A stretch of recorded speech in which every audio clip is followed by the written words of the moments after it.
question comes from the Powderhorn Park Neighborhood Association. The Ward 9 boundaries were designed to create a minority-majority district. The city's Neighborhood and Community Relations Department just announced its new blueprint for equity as an ongoing engagement strategy to connect the broader community. How do you specifically plan to define and implement equity-based solutions within our neighborhoods and the city as a whole?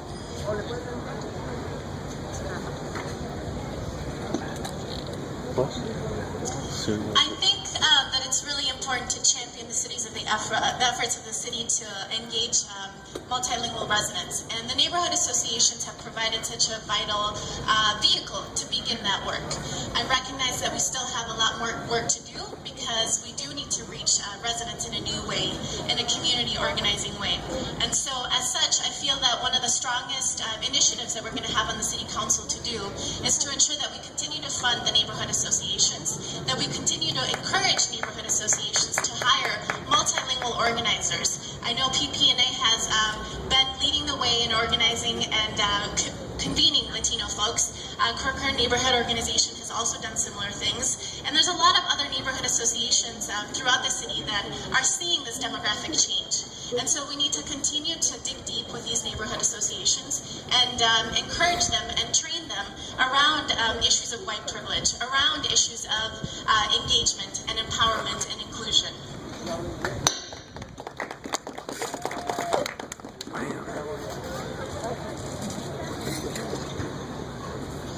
Neighborhoods do know better than City Hall about their community and about what's needed. And it's part of the responsibility of a city council person to find resources for our neighborhoods and to make sure that they have what they need to engage the community on a wide variety of topics. Now, personally, I think when we talk about equality, one of the central ways that we can make sure that everyone is being treated equally is to focus on the common ground. Because when City Hall and the city government focuses on providing essential services, we all benefit, no matter who we are or where we live. When we focus on fully funding those city services and enforcing the law, whether it's a problem property or an absentee landlord, we all benefit. When we focus on job growth and development, even on this lot, to find a permanent home for the Midtown Farmers Market, to bring in housing, to bring in business and commercial space, we all benefit. And as long as we all have a seat at the table and we can all share in the benefits of that growth, that is how we find equality and a good place in our community. Thank you.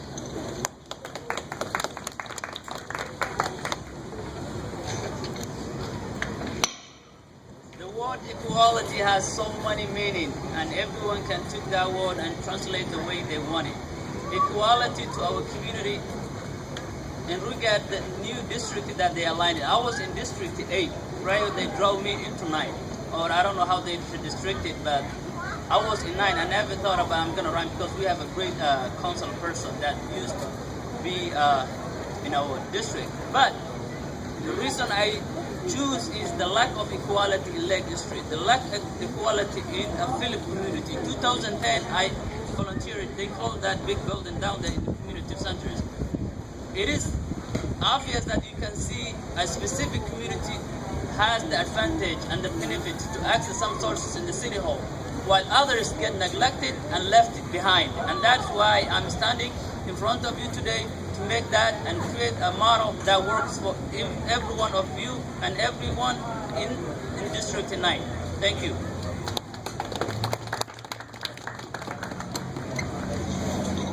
When we talk equity-based solutions, we're talking how the city approaches the citizenship on these issues. We need a multifaceted, multilingual approach. We need to empower the neighborhoods to reach out to every neighbor they have in their neighborhood.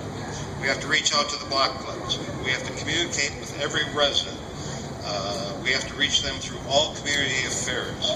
We can outreach through social clubs, faith-based organizations, schools, and the neighborhoods associations. It's about outreach and inclusion. And I think the City Council has shown a history of that, and I think it can be improved on, and I would work towards that. Thank you.